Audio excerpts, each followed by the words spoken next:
내가 예수를 믿는 이유가 하나님의 말씀 때문이게 하여 주옵소서. 능력 때문이 아니라 경험 때문이 아니라 하나님의 말씀을 경험했기 때문이게 하여 주시옵소서. 눈에 보이는 것 때문이 아니라 내 마음의 깨달음 때문에 예수를 알아가게 하여 주시고 내게 주신 그 빛을 전달할 수 있는 자가 되게 하여 주시옵소서.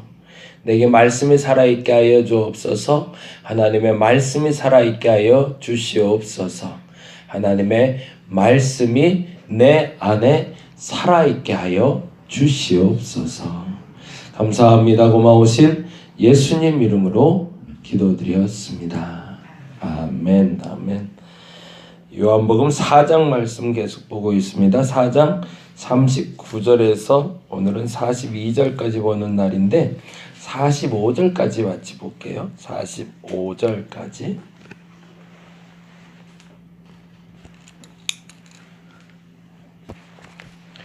39절에서 45절까지 같이 한 목소리로 천천히 읽도록 하겠습니다. 여자의 말이 내가 행한 모든 것을 그가 내게 말하였다 증언하므로 그 동네 중에 많은 사마리아인이 예수를 믿는지라. 사마리아인들이 예수께 와서 자기들과 함께 유하시기를 청하니 거기서 이틀을 유하심에 예수의 말씀으로 말미암아 믿는 자가 더욱 많아 그 여자에게 말하되 이제 우리가 믿는 것은 내 말로 인함이 아니라 이는 우리가 친히 듣고 그가 참으로 세상의 구주신 줄 알미라 하였더라. 이틀이 지남에 예수께서 거기를 떠나 갈릴리로 가시며 친히 증언하시기를 선지자가 고향에서는 높임을 받지 못한다 하시고 갈릴리에 이르시되 갈릴리인들이 그를 영접하니 이는 자기들도 명절에 갔다가 예수께서 명절 중 예루살렘에서 하신 모든 일을 보았음이더라. 아멘. 아멘. 39절에서 45절까지는 역시 동일하게 요한복음에서 주장하고 싶은 얘기는 42절 얘기가 돼요. 그래서 42절에 동그라미를 해놓고요. 39절에서 45절까지 이야기의 주제가 되는 것이 42절이다라고 체크해 놓으시면 좋을 것 같아요. 39절에서 45절까지 이야기를 통해서 42절 얘기를 하고 싶다. 요한복음에서 계속 하고 싶은 얘기가 뭐라고 그랬죠? 요한복음에서는 예수님이 그리스도다. 예수는 그리스도다. 예수는 그리스도다. 내내 계속 그 얘기를 해요. 예수는 그리스도다. 그래서 그리스도를 믿어 뭘 해야 된다? 영생 얻어야 된다. 이 얘기가 계속 주장이 돼요. 그래서 42절에서 다음과 같은 믿음의 고백이 나오고 있는 거죠. 같이 볼까요? 그 여자에게 말하되 이제 뭐래요? 우리가 믿는 것은 뭐 때문이라고 되어 있죠? 내 말로 인함이 아니라고. 그것은 뭐라는 얘기예요? 사마리아 여인이 도구가 되긴 했지만 사마리아 여인의 말 때문에 내가 예수를 믿는 게 아니라 뭐 때문에 믿는데요? 42절에 계속되길 이는 우리가 친히 듣고 그러니까 직접 듣고 그가 참으로 세상의 구주신 줄 알미라 라고 되어 있어요. 그건 무슨 말이에요? 남이 전해준 복음을 듣고 내가 들어서 예수를 만나긴 됐지만 내가 구주를 인정하게 된 것은 내가 친히 알게 되었기 때문이라는 거죠. 복음이 그렇게 들어갔다. 그리고 복음을 내가 그렇게 알았다라는 사마리아인의 믿음의 고백을 통해서 믿음은 전달될 수는 있지만 믿음을 갖게 되는 건 전달자 때문이 아니라 내가 깨달아 알게 되는 것이 믿음이 생성되는 요건이다 라고 얘기하고 있는 거죠. 그러니까 믿음은 결국에는 어떤 한 사람을 통해서 전달은 될 수 있지만 믿음을 갖게 하는 것은 사람의 힘이 아니라 그리스도 하나님의 힘이다 라고 이야기하고 있는 거죠. 그러니까 오늘 찬양할 때 불렀던 것처럼 하나님의 진리 등대에서 나오는 건 그 표현이잖아요. 우리 작은 빛을 비춰서 세상 사람들이 구원받게 하는 게 목적이죠. 근데 내가 할 수 있는 일은 그 작은 빛을 비추는 것뿐이지 내가 그들을 구원할 수 있는 건 아닌 거죠. 구원받는 사람들은 그 구원의 빛을 보고 스스로가 결단하고 등대로 나오게 됐을 때 구원받는 것처럼 스스로의 결단이 없는 한 그 누구도 구원받을 수 없다라는 이야기를 오늘 본문에서 하고 싶은 겁니다. 그러면 이렇게 보이는데요. 39절과 45절이 서로 대조라고 그러죠. 서로 비교되고 있어요. 39절의 별표, 45절의 별표에 놓으시고 이렇게 보시면 좋을 것 같아요. 보세요. 39절에서 사마리아 사람들이 예수를 믿은 이유와 그리고 45절에서 예수를 따른 이유가 완전히 비교되고 있네요. 39절에 보니 이렇게 되어 있죠. 여자의 말이 내가 행한 모든 것을 그가 내게 말하였다 증언하므로 그 동네 중에 많은 사마리아인이 예수를 믿는지라 라고 되어 있잖아요. 그런데 반면에 45절에 뭐라고 되어 있죠? 갈릴리의 이름에 갈릴리인들이 그를 영접하니 라고 되어 있잖아요. 사마리아 사람들이 예수를 영접한 이유는 그들이 예수의 말을 들었기 때문이지만 갈릴리 사람들이 예수를 영접한 이유는 이렇게 되어 있습니다. 이는 자기들도 명절에 갔다가 뭐 했대요? 예수께서 명절 중 예루살렘에서 하신 모든 일을 보았습니다. 이게 굉장히 큰 차이가 있죠. 그렇죠? 사마리아인들은 들어서 믿음이 들어갔고 갈릴리아 사람들은 보아서 믿음이 생기지 않았네요. 그렇죠? 지금 그 차이를 보고 있는 거예요. 경험에서 사람들이 기적을 보고 예수를 믿는 것이 아니다라는 거죠. 경험되는 것들은 사변적인 것들이라는 겁니다. 어제도 그 말씀을 드렸는데 내 문제가 해결되는 것이 예수를 만난 정점이 아니라는 거죠. 내가 무엇을 보았다는 것이 예수를 만난 정점이 아니라는 겁니다. 내 안에 믿음이 생기는 것, 그것이 정점이라는 거죠. 그러니까 달리 말하자면 그 결과물로 나오는 게 사실은 42절 말씀인 거죠. 42절 말씀 다시 한번 읽어봅니다.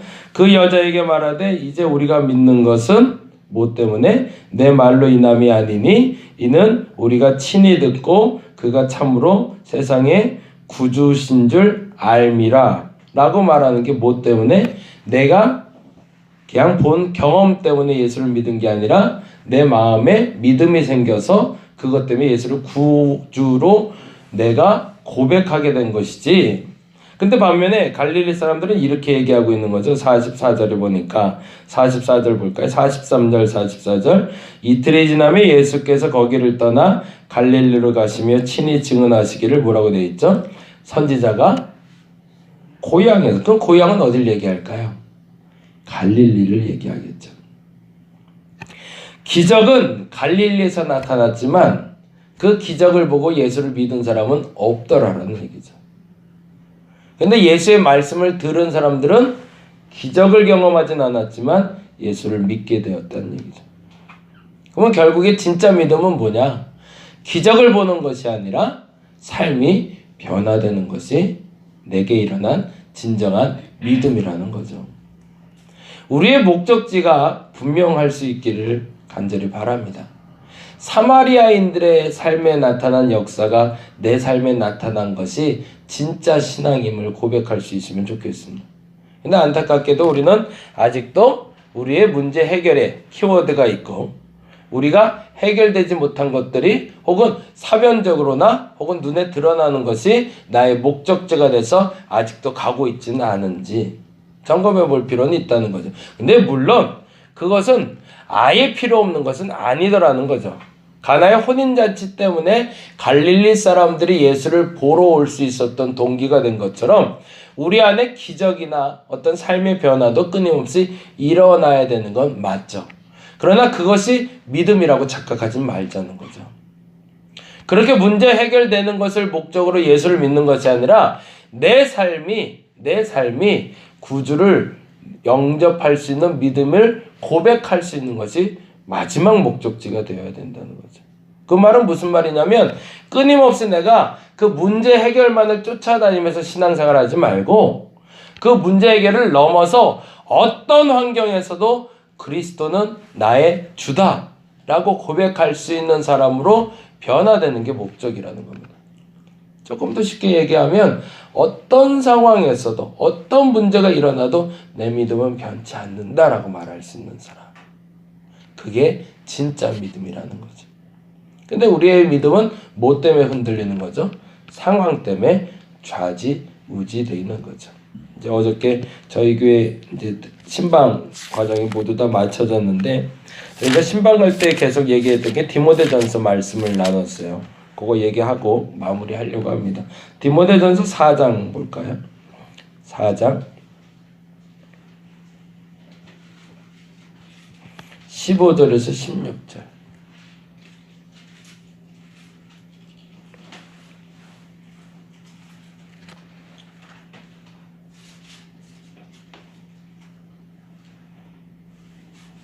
(4장) 15절에서 16절은 사실은 사도 바울이 디모데에게 마지막 유언처럼 한 얘기가 됩니다.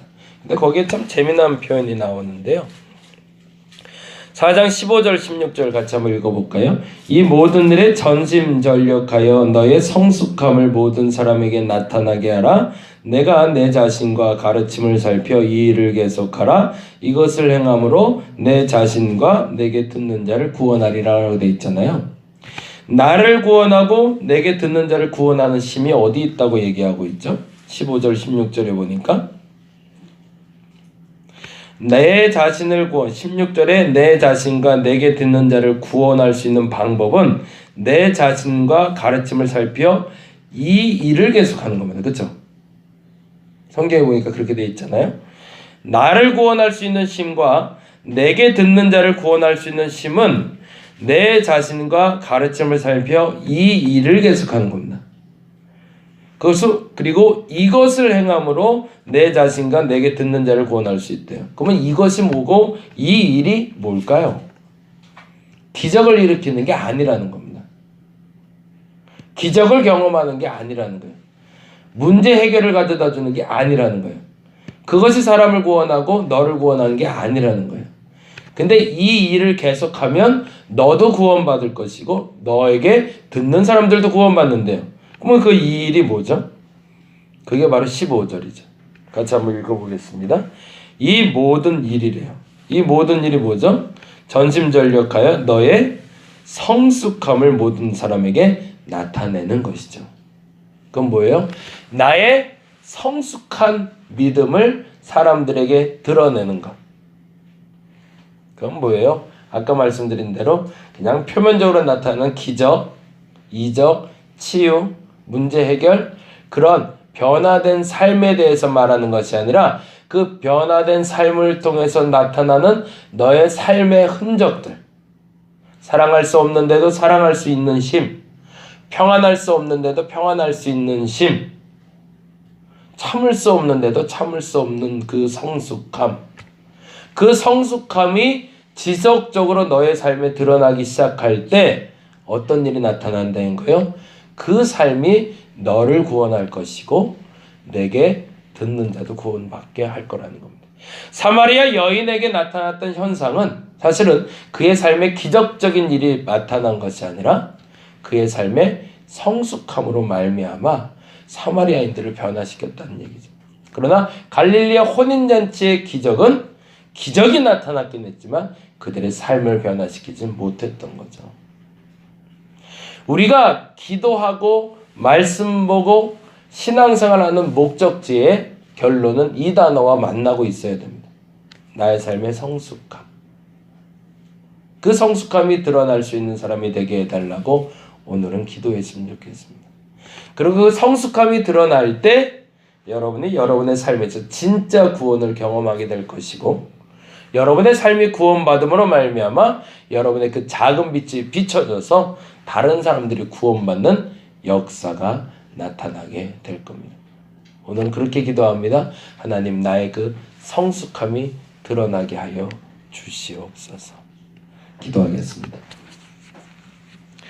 하나님, 내 삶의 성숙함이 드러나게 하여 주시옵소서.